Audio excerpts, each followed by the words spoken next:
பிஸ்மில்லாஹிர்ரஹ்மானிர்ரஹீம். கண்ணியமிக்க சகோதர சகோதரிகளே, அல்லாஹ்வின் நல்லடியார்களே, அஸ்ஸலாமு அலைக்கும் வரஹ்மத்துல்லாஹி வபரகாத்துஹு.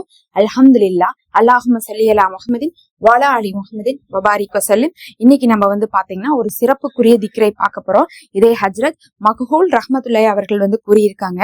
எவர் இதை ஓதுகின்றாரோ அவரிடம் இருந்து துக்கமும் கவலைகளுடைய 70 கதவுகள் அடைக்கப்படும் சொல்லியிருக்காங்க. சுப்ஹானல்லாஹ். அதுல மிக தாழ்ந்தது ஏழ்மையாகும் இருக்காங்க. அதாவது நமக்கு பாத்தீங்கன்னா ஒரு மனிதனுக்கு பிரச்சனைன்னு எடுத்துட்டா பல வகையில இருக்கு. இப்போ உங்கள்ட்ட என்ன பிரச்சனை இருக்குன்னு கேட்டா நீங்க சொல்றீங்க, எனக்கு காசால நிறைய பிரச்சனை இருக்குது, எனக்கு இவ்வளவு காசு தேவைப்படுது ஆனா அந்த காசு எங்கிட்ட இல்ல, எனக்கு இவ்வளவு கடன் இருக்குது அதனால எனக்கு பிரச்சனை, எனக்கு ஒரு சொந்த வீடு வேணும்னு ஆசையா இருக்கு ஆனா அது இல்லாம பிரச்சனையா இருக்கு, எனக்கு இந்த தேவைகள் நிறைவேற்றுவதற்கு காசு இல்லாம இருக்கு. இந்த மாதிரி காசால பிரச்சனை இருக்கும். அதே மாதிரி மனிதர்களால இருக்கும். என் கூட தான் பிறந்திருக்காங்க ஆனா என்னை என்ன பண்றாங்க, எதிரியா ட்ரீட் பண்றாங்க. நான் கல்யாணம் பண்ணிட்டு போயிருக்கேன் ஆனா என்ன பண்றாங்க, என்னை மதிக்க மாட்டேங்கிறாங்க.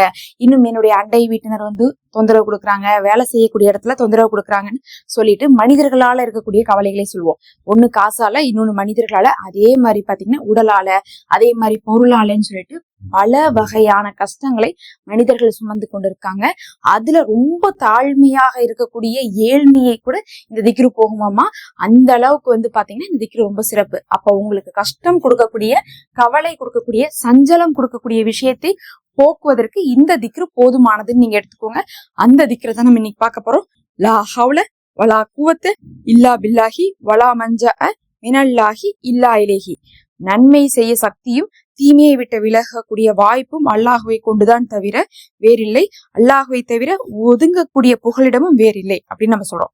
சுப்ஹானல்லாஹ். உண்மையாலுமே நல்லது செய்யணும்னாலும் அல்லா நானும், கெட்டது விட்டு விலகுனாலும் அல்லா நானும். நீங்க எவ்வளவுதான் முயற்சி பண்ணாலும் சரி, அல்லா நாடாம உங்களால ஒரு தொழுகையை கூட நிறைவேற்ற முடியாது. அதே மாதிரி எவ்வளவுதான் உங்களுக்கு ஷைத்தானை விட்டு விலகணும் நீங்களே நினைச்சாலும் சரி, அல்லாஹ் நாடாம ஷைத்தானை விட்டு உங்களால விலக முடியாது. அப்ப நல்லதும் நீங்களா செய்யல, கெட்டதுல இருந்தும் நீங்களே விலகல, எல்லாமே அல்லாதான். அந்த மாதிரிதான் உங்க கவலையும் சரி, உங்க துன்பத்தையும் சரி அல்லாஹ்வே விளக்குவான் அப்படின்னு சொல்லிட்டு சொல்லக்கூடியதாக இது இருக்கு. உலகத்துல ரெண்டே விஷயத்தை பிரிச்சிடலாம். ஒண்ணு எனக்கு இதெல்லாம் வேணும் அப்படிங்கிறது, இன்னொன்னு எனக்கு இதெல்லாம் வேணாம் அப்படிங்கிறது. இந்த வேணாங்கிறதா கவலை, துன்பம், சஞ்சலம் இந்த மாதிரியான விஷயங்கள்ல வரும். அப்ப மனிதர்களுடைய பெரும் பிரச்சனை வேண்டாங்கிறத நம்ம நீக்கிட்டோம்னாவே இருக்கிறத கொண்டு நம்ம திருப்தியா அடைந்துடலாம். நிறைய பேருக்கு எனக்கு ரொம்ப சப்போர்ட்டிங்கா ஆள் இல்லையே அப்படிங்கக்கூடிய கவலை எல்லாம் கிடையாது, எனக்கு தொந்தரவு கொடுக்கக்கூடிய ஆள் இருக்கிறாங்களே அப்படிங்கறத பெரிய கவலையா இருக்கு. அப்ப நமக்கு பிரச்சனை தரக்கூடிய விஷயங்கள், கவலை தரக்கூடிய விஷயங்கள், துன்பம் தரக்கூடிய விஷயங்களை நம்ம நீக்கினா போதும் நம்ம லைஃப் என்ன ஆயிரும், பீஸ்ஃபுல்லா ஆயிரும். அதற்கு இந்த திக்ரு ரொம்ப சிறப்பா இருக்கும். ஒவ்வொரு நாளும் இதை என்ன பண்ணுங்க, ஓதிவாங்க. நிச்சயமாக பாத்தீங்கன்னா அல்லாஹுடைய கிருபையை கொண்டு உங்களுக்கு கவலை, துன்பம், துயரம் நீங்கி ஒரு மன நிம்மதியான வாழ்க்கை கிடைக்கும். வெறும் ஒரு 13 முறை ஓது பாருங்க, அதுவே உங்களுக்கு போதுமானது. ஒழு இல்லாட்டினாலும் தொழுகை இல்லாட்டினாலும் சரி இதை ஓத முடியும். இதெல்லாம் பாத்தீங்கன்னா எப்போதும் வளமையாக வச்சுக்கொள்ள வேண்டிய திக்ரிகள் தான். நிறைய பேர் ஓத தெரியாதுன்னு சொல்றனாலேயே எளிமையாகவும் நம்ம சொல்லி கொண்டிருக்கிறோம். தொடர்ச்சியாகவே பலன் தரக்கூடிய அமல்களை குறுகிய நேரத்துல போட்டுட்டு இருக்கோம்.